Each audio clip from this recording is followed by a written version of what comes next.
Assalamualaikum warahmatullahi wabarakatuh. Perkenalkan, saya Sania Velta Jasmine dengan NEM 230604330, mahasiswa Universitas Negeri Yogyakarta.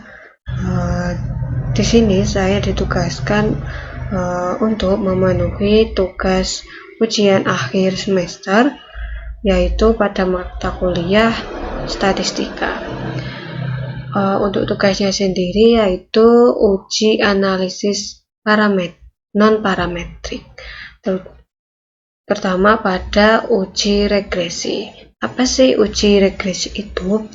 Uji regresi digunakan untuk mengetahui pengaruh dan prediksi variabel bebas terhadap variabel terikat. Tujuannya yang pertama, mengetahui pengaruh variabel bebas terhadap variabel terikat, membuat prediksi.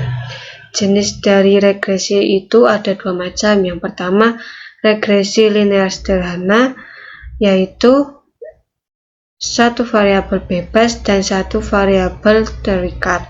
Dan yang kedua, regresi linear berganda, yaitu lebih dari satu variabel bebas. Untuk interpretasi uji regresi tersendiri itu ada dua.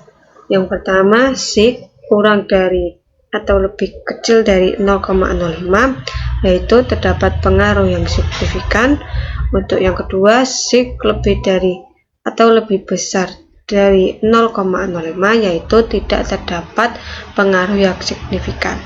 Untuk koefisien determinasinya atau biasa disebut R², yaitu menunjukkan besarnya pengaruh variabel bebas terhadap variabel terikat dalam bentuk presentasi.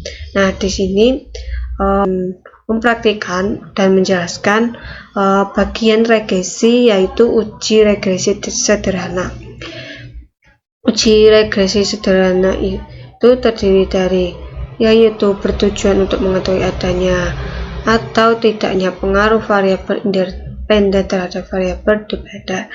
Ada beberapa macam analisis regresi, yaitu analisis regresi linear sederhana dan linear berganda tadi. Nah, untuk linear sederhana itu digunakan ketika jumlah variabel independen cuma ada satu variabel.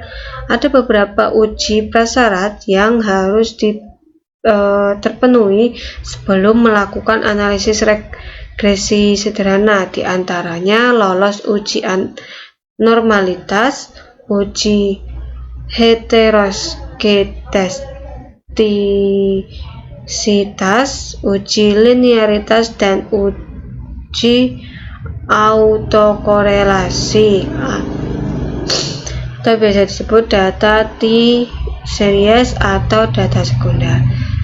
Dan yang terakhir, skala yang digunakan dalam regresi sederhana yaitu interval atau rasio, atau biasa disebut variabel independen.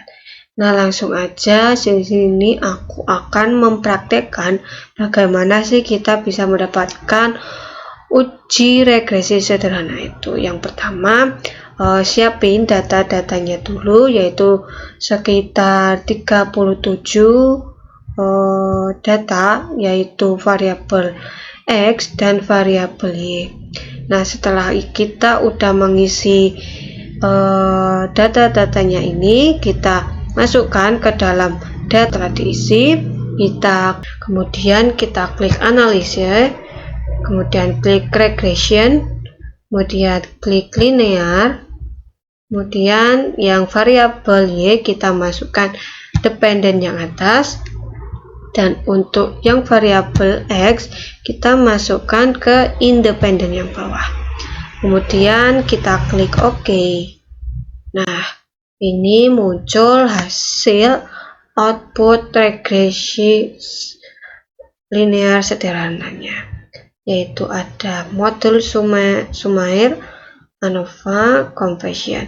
Untuk modul Summayer ini nanti yang dalam input ini nanti saya akan jelaskan. Nah, kebetulan sebelumnya saya udah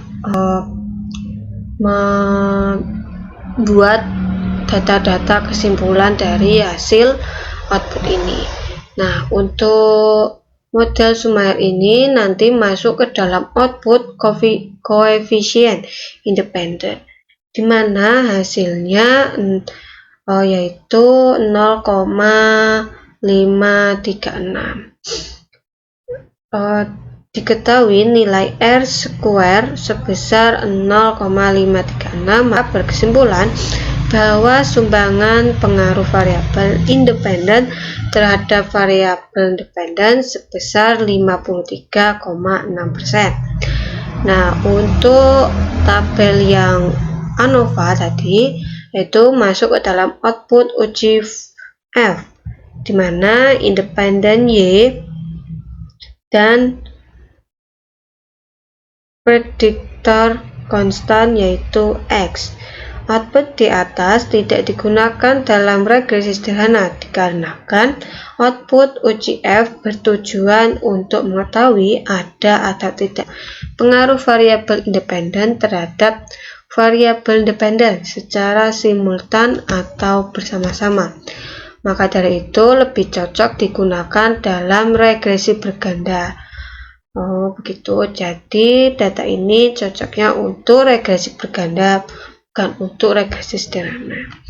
Nah, untuk tabel berikutnya pada koefisien, yaitu pada analisis output uji T atau biasa disebut uji hipotesis.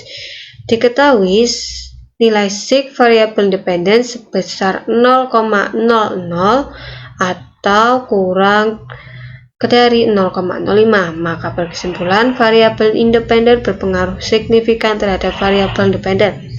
Untuk persamaan regresi yang diperoleh yaitu 40,812 dikurangi atau min 0,399x. Dan untuk analisis yang ketiga, nilai konstanta yang diperoleh sebesar 40,8122, maka bisa diartikan bahwa jika variabel independen bernilai 0 atau konstan, maka variabel independen bernilai 40,812.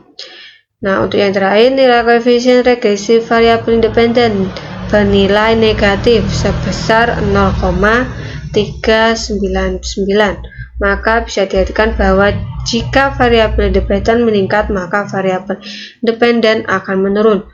Begitu juga sebaliknya. Nah, berikut adalah hasil analisis dari non-parametrik pada regresi linear sederhana. Begitu saja penjelasan dari saya. Terima kasih. Wassalamualaikum warahmatullahi wabarakatuh.